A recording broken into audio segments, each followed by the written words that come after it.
Bonjour. Exercice de probabilité du sujet 1 juin 2025, centre étranger. Eh bien, cet exercice va comporter 3 parties, donc il va être assez complet. Partie A, probabilité conditionnelle surtout. Partie B, loi binomiale. Et partie C, opération sur les variables aléatoires et inégalité bien-aimée de Chebyshev. Dans le descriptif de la vidéo, vous trouverez un polycopie en format PDF, ainsi qu'un lien vers mon blog. Vous pouvez trouver divers documents, notamment de terminale spécialité maths. Alors, l'énoncé, cet exercice est constitué de 3 parties indépendantes, ce qui fait que, on verra la partie A, on la corrigera, la partie B, on la corrigera, la partie C, on la corrigera. Un magasin est équipé de caisses automatiques en libre service où le client scanne lui-même ses articles. Le logiciel d'une caisse déclenche régulièrement des demandes de vérification. Un employé du magasin effectue alors un contrôle.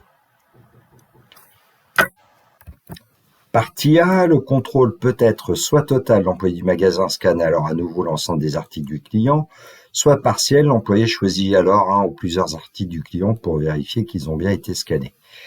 Si un contrôle est déclenché, il s'agit une fois sur 10 d'un contrôle total. Lorsqu'un contrôle total est déclenché, une erreur du client est détectée dans 30% des cas. Lorsqu'un contrôle partiel est effectué, dans 85% des cas, il n'y a pas d'erreur.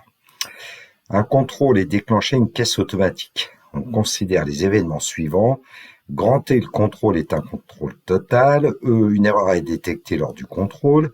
Et on notera T bar et E bar, les événements contraires de T et E.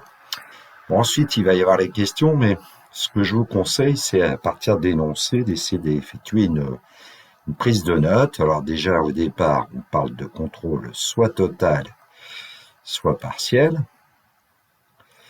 Ensuite,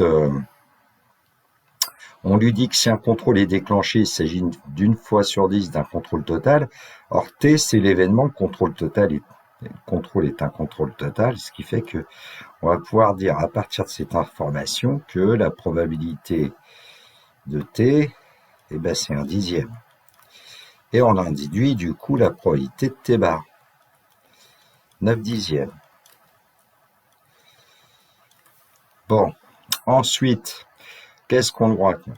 Lorsqu'un contrôle total est déclenché,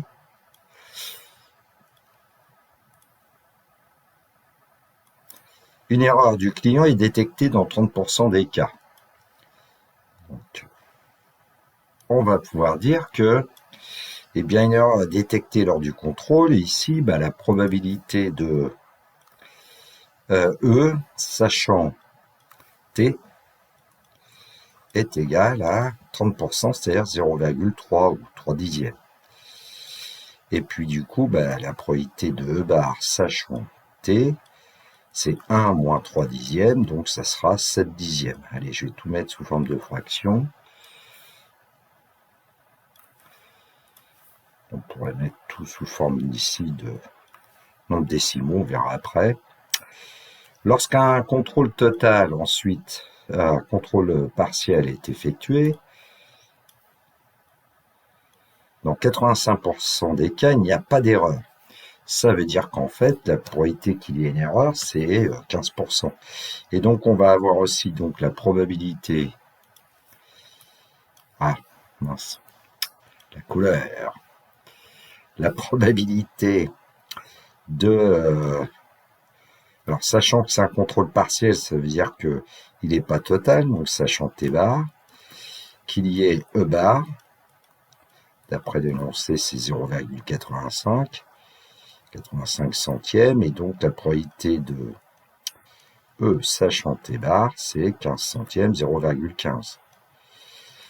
Bon, du coup, avec toutes ces informations-là, en général, on peut réaliser un arbre.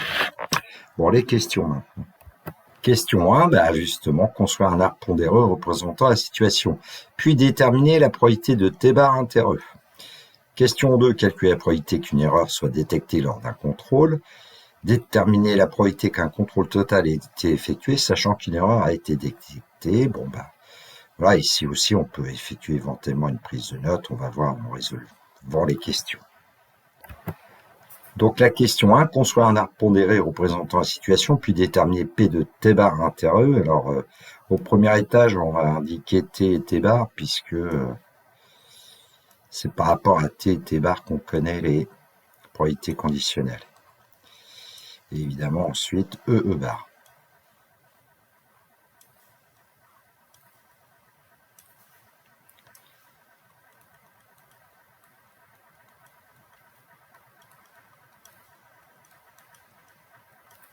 Bon, donc on a fait quasiment le travail. Alors, contrôle total à contrôler déclenché, c'est une fois sur 10. Bon, je vais mettre 0,1. Et ici, donc, 0,9. Ensuite, probabilité de sachant T. On doit l'avoir écrit. C'est 3 dixièmes, 0,3. Donc, on en déduit P2 bar sachant T, 0,7. Et pour finir, alors la probabilité de E sachant T bar, 0,15. Et la probabilité de E bar sachant T bar qui était donnée, 0,85. Bon, alors ensuite, qu'est-ce qu'on a à faire? C'est déterminer P de T bar inter E. Bon, je vais essayer de le faire ici. C'est pas très joli, mais bon. On va séparer un peu. On va pas faire ça dans une copie, hein, vous le faites en dessous, c'est pour pas changer de page. Donc cette proba-là, bah, on a le schéma. Je vais mettre des petits tirets, T bar inter E, le voilà ce schéma. Donc c'est P de T bar multiplié par P de E sachant T bar. Donc on va trouver 0,9 multiplié par 0,15. Ce qui va nous donner 0,135.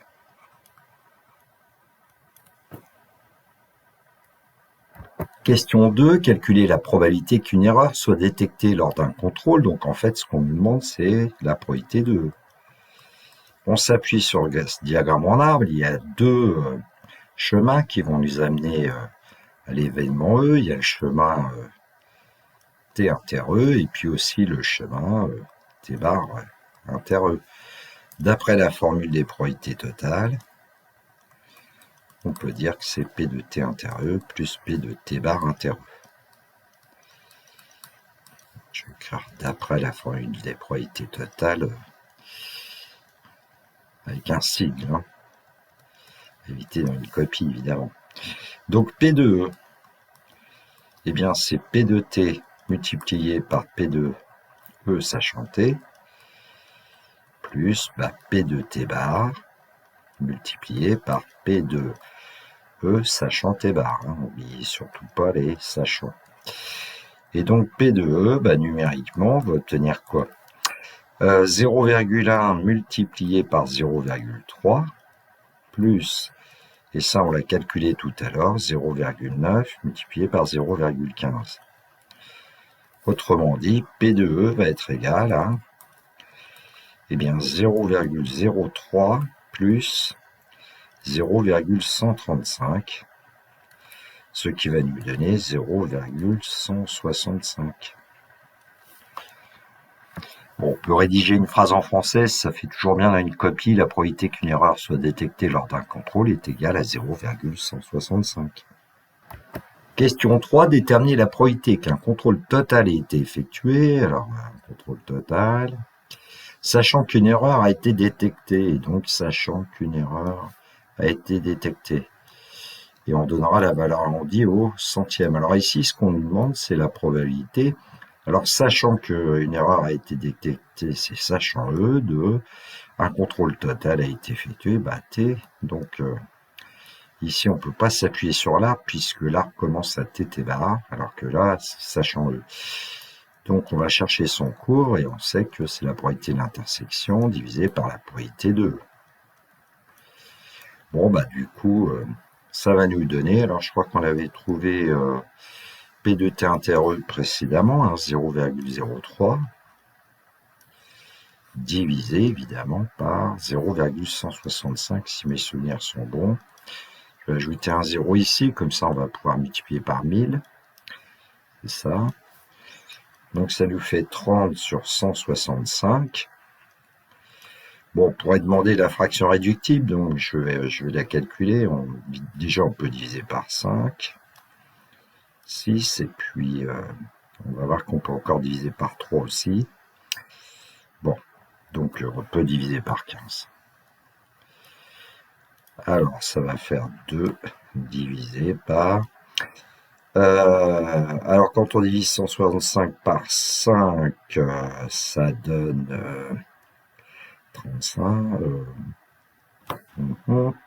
Donc, en fait, on trouve 2 onzièmes et du coup, une valeur approchée au centième près, ça doit être 0,18. Bon, on a les deux résultats. Hein. Voilà. Partie B, sur une journée donnée, une caisse automatique déclenche 15 contrôles. La probabilité qu'un contrôle mette en évidence une erreur est P égale 0,165. Tiens, on a la réponse d'une question précédente. La détection d'une erreur lors d'un contrôle est indépendante des autres contrôles. On note grand X à variable aléatoire égale au nombre d'erreurs détectées lors des contrôles de cette journée. Question 1. On admet que la variable aléatoire grand X suit une loi binomiale préciser ses paramètres. Question 2. Déterminer la probabilité qu'exactement 5 erreurs soient détectées. On donnera la valeur arrondie au centième. Question 3. Déterminer la probabilité qu'au moins une erreur soit détectée. On donnera la valeur arrondie au centième.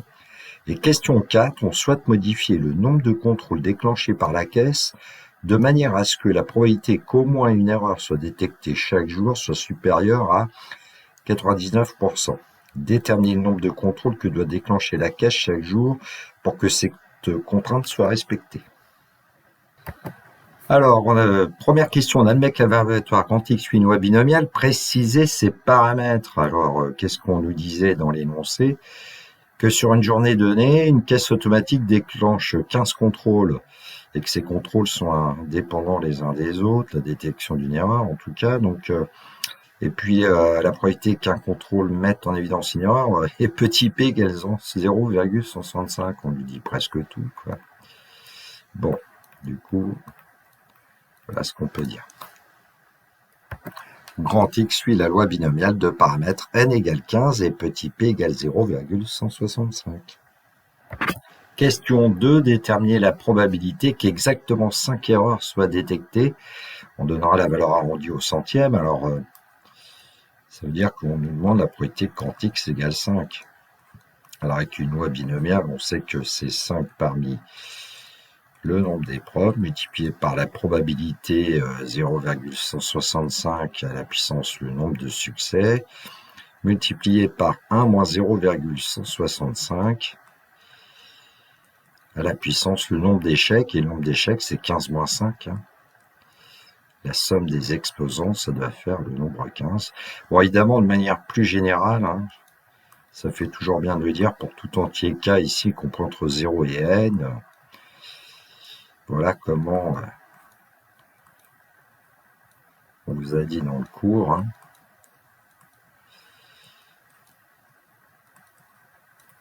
Donc pour tout entier K, compris entre 0 et N. Alors moi, je conseillais à mes élèves de l'écrire ça au départ, et puis ensuite d'appliquer évidemment avec la valeur de K qu'on vous donne, K entier, oui. K qui vaut 5 ici, N vaut 15, et puis petit p 0,165 et 1 moins p, 1 moins 0,165. Bon, je vais gommer, mais, bon, je pense pas qu'on vous sanctionnerait si vous mettiez la bonne réponse, là, comme ça. Donc en fait, on pourrait même calculer, hein, parce que 5 parmi 15, ça fait partie des dénombrements, mais je vais pas le faire puisqu'en général, on utilise la calculatrice avec une instruction précise. Bon. Et puis donc là, la probabilité d'échec, elle est égale à 0,835. Je fasse attention. Bon. Et puis, on prend sa calculatrice et on prend l'instruction, ou bien on tape tout ça. Bon, ça peut se faire. Et on finit par obtenir la probabilité que quand X prenne la valeur 5 environ égale à 0,06. Bon. Question 3. Déterminer la probabilité comment une erreur soit détectée. On donnera la valeur arrondie au centième. Bah là, on nous demande la probabilité que quand X soit supérieur ou égal à 1. Et on va passer par l'événement contraire, c'est 1 moins la probabilité quand x égale 0. Et donc, ça va nous donner 1. Alors, la probabilité d'échec à la puissance 15. Hein. Bon, sinon, on utilise la formule dont j'ai parlé tout à l'heure, mais voilà ce qu'on obtient pour P de x super égal à 1. Et une valeur approchée, avec la calculatrice, on va obtenir environ 0,93. Bon, c'est quand même une probabilité assez proche de 1. Il y a de grandes chances pour que au moins une erreur soit détectée sur les 15 contrôles. Question 4. On souhaite modifier le nombre de contrôles déclenchés par la caisse de manière à ce que la probabilité qu'au moins une erreur soit détectée chaque jour soit supérieure à 99%. Alors tout à l'heure, on avait obtenu environ 0,97, donc 15 contrôles, c'est pas suffisant. On va certainement obtenir un nombre n bien plus grand que 15. Et la question, c'est déterminer le nombre de contrôles que doit déclencher la caisse chaque jour pour que cette contrainte soit respectée. Alors, moi, je disais à mes élèves d'introduire une loi binomiale. Quand y, et puis on va dire qu'elle suit la loi binomiale, je vais l'appeler BNP. Et puis n, on connaît pas, mais petit p, on connaît. Petit p, c'est 0,165. Bon, n est un entier naturel supérieur ou égal à 2, normalement pour une loi binomiale. Bon. Et puis la probabilité qu'une erreur soit détectée, ça veut dire que la probabilité quand y doit être supérieure ou égal à 1. Eh bien, cette probabilité, il faut qu'elle soit plus supérieure. J'aime pas trop parce qu'on ne dit pas strictement supérieur à égal. On va faire supérieur à égal, ça ne va pas changer grand-chose, je pense, à 0,99. Et puis, on sait que c'est 1 moins la probabilité grand y égale 0, qui doit être supérieur ou égal à 0,99, il y a équivalence. Ce qui signifie que 1 moins, et là on sait que, on a vu tout à l'heure, on prend la probabilité d'échec qu'on doit mettre à la puissance n. Bon, donc supérieur ou égal à 0,99. Bon, ça va nous donner, par exemple, moins 0,835 à la puissance n, supérieur ou égal à 0,99 moins 1, on ne change pas le sens d'une égalité, moins 0,01, c'est-à-dire, en multipliant par moins 1, 0,835 à la puissance n doit être inférieur ou égal à 0,01. Alors ça va arriver ça, puisque la suite géométrique de raison 0,835 à la puissance n, c'est une suite qui est décroissante et qui tend vers 0. Donc à partir d'une certaine valeur de n, forcément, on va avoir une valeur inférieure ou égale à 0,01. On pourrait travailler comme ça et chercher n avec une calculatrice, mais on sait qu'on peut aussi utiliser le logarithme népérien. Donc logarithme népérien de 0,835 à la puissance n doit être inférieur ou égal au logarithme népérien. Bon, je vais laisser 0,01, on pourrait mettre 10 puissance moins 2 et puis utiliser des choses, mais bon, ça ne sert pas à grand chose. Donc, par propriété algébrique du logarithme népérien, on obtient n multiplié par ln de 0,835 plus petit que ln de 0,01. Alors, à partir de là, il faut faire très attention puisque on a envie de diviser par ln de 0,835, c'est ce qu'on va faire, mais il est négatif ce nombre. Donc, il faut changer l'ordre. Ça veut dire que n va être supérieur ou égal à ln de 0,01 divisé par ln de 0,835. Alors, on va chercher une valeur approchée de ce nombre. Bon, finalement, à l'aide d'une calculatrice. Alors, en général, on a besoin d'une valeur approchée avec un seul chiffre après la virgule. Bon, parfois, il peut y avoir une ambiguïté, donc on va en mettre 2.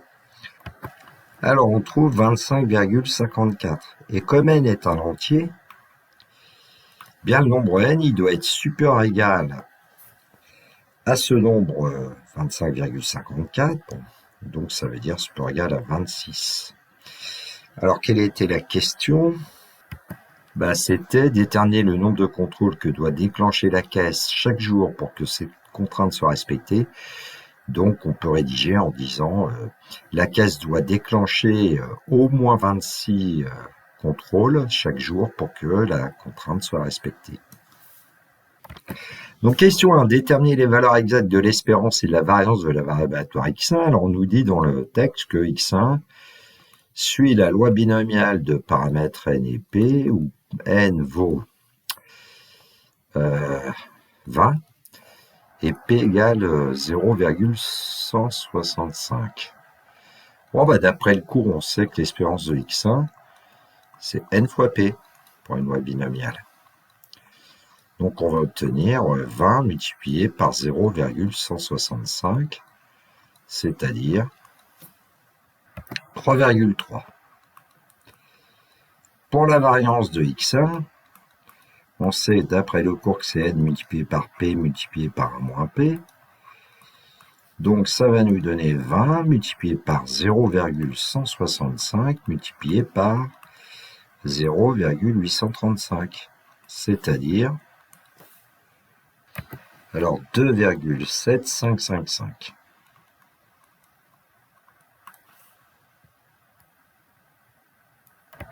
Alors j'ai été dérangé, je me demande si je vous ai lu la partie C. Je crois pas. Donc en fait, je reviens un peu en arrière, désolé, le magasin comporte 3 caisses automatiques identiques qui, lors d'une journée, ont chacune déclenché 20 contrôles. On note x1, x2, x3, les variables aléatoires associant à chacune des caisses le nombre d'erreurs détectées lors de cette journée.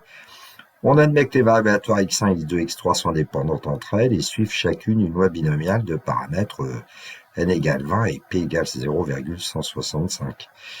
Premièrement, déterminer les valeurs exactes de l'espérance et de la variance de la variable aléatoire x1, donc on l'a fait. Question 2, on définit la variable aléatoire s par s égale x1 plus x2 plus x3, justifier que de s c'est 9,9 et v de s est égal à 8,2665. Question 3, pour cette question, on utilisera 10 comme valeur de s. À l'aide de l'inégalité de bien-aimé de Chebyshev, montrer que la probabilité que le nombre total sur la journée d'erreurs soit strictement compris entre 6 et 14 est supérieur à 0,48. Alors, question 2, définir la variable aléatoire S égale à x1 plus x2 plus x3, et on sait que x1, x2, x3 suivent la même loi binomiale de paramètres n égale 20 et petit p égale 165, donc je vais l'écrire, x1, x2, x3 suivent la loi binomiale de paramètres 20 et 0,165. Bon, justifier que de S égale 9,9, et bien d'après le cours, on sait que l'espérance d'une somme, c'est la somme des espérances. Donc là, on va dire que c'est E de x1 plus E de x2 plus E de x3. Et comme ces trois nombres sont égaux, ça fait 3 fois E de x1. C'est-à-dire 3 multiplié par 3,3. Et donc, on obtient bien 9,9.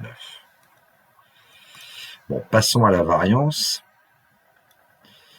Donc, la variance de S, c'est la variance de x1 plus x2 plus x3.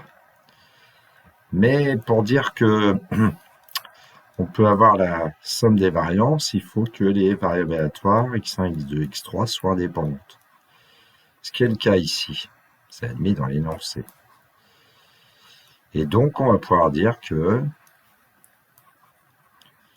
la variance de S, c'est la variance de x1 plus la variance de x2 plus la variance de x3.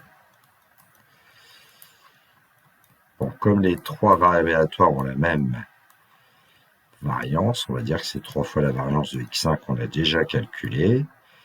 On va récupérer le résultat et on va pouvoir dire ce que c'est que la variance de S. Alors 3 multiplié par 2,755, 5 je crois, je ne sais plus exactement d'ailleurs, Et donc la variance de S, bah, ça devrait nous donner, alors on nous dit 8,2665.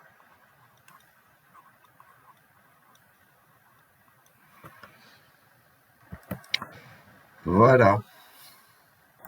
Question 3. Pour cette question, on utilisera 10 comme valeur de E de S. On avait 9,9. Bon, ça arrondit à 10. À l'aide de l'inégalité de Benemet-Chebyshev, montrer que la probabilité que le nombre total d'erreurs sur la journée soit strictement compris entre 6 et 14 est supérieur à 0,48.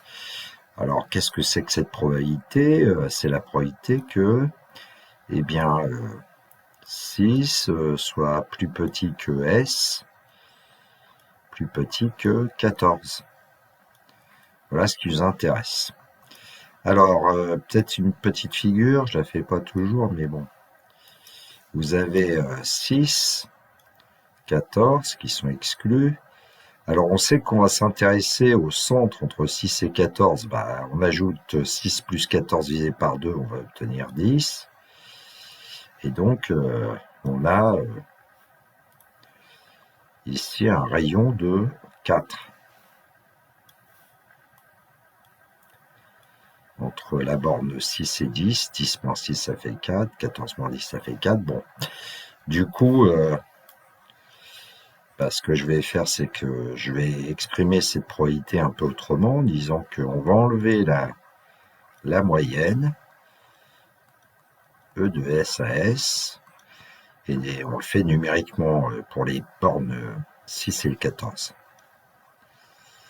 Ce qui nous permet de dire que la probabilité qu'on cherche, c'est aussi la probabilité que moins 4 soit plus petit que S moins E de S, plus petit que 4, et ce qui fait que c'est la probabilité que la valeur absolue de S moins E de S soit strictement inférieure à 4.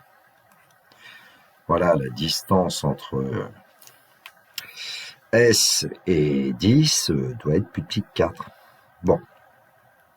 Alors, du coup, bah, on sent qu'on va pouvoir utiliser l'inégalité de bien-aimé de Chebyshev, mais cette inégalité, ça correspond à l'événement contraire qu'on a ici. Donc, la probabilité qu'en valeur absolue, S moins E de S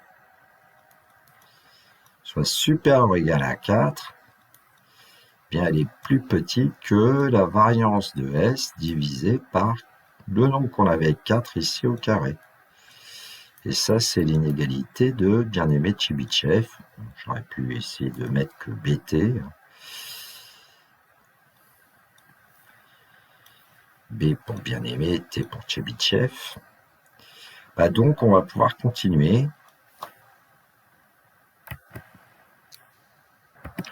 Eh ben, en disant que 1 moins la probabilité qui nous intéresse, valeur absolue de S moins E de S, plus petite que 4. Voilà le passage de l'événement à l'événement contraire. Donc inférieur ou égal à... Alors on divise par 16, et puis au numérateur, bah, on ne disait rien sur la variance, on n'approche pas, donc on va prendre la valeur qu'on a trouvée tout à l'heure. C'est-à-dire 8,2665.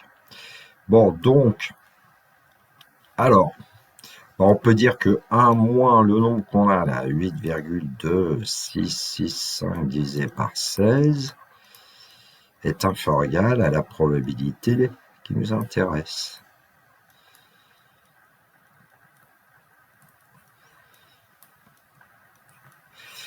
Bon, cette probabilité, je vous rappelle, c'est la probabilité que S soit strictement comprise entre 6 et 14. Et on veut montrer qu'elle est supérieure ou égale à 0,48, donc on va aller chercher évidemment que vaut 1 moins 8,2665 divisé par 16. Alors je vais me contenter d'une valeur approchée en fait de ce nombre qui est 0,483 avec 3 chiffres après la virgule. Et comme ce nombre il est plus grand que 0,48, ben, on va pouvoir dire que, et même dire que 0,48 est strictement inférieur à la probabilité que S soit strictement comprise entre 6 et 14. Voilà. Eh bien, c'est la fin.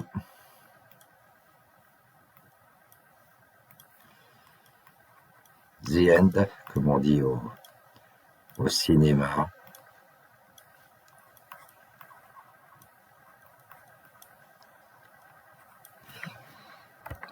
Voilà, cette vidéo est terminée pour moi. Il me reste à vous souhaiter une très belle journée. Surtout, prenez bien soin de vous. Que la force soit avec tous ceux qui étudient. Au revoir.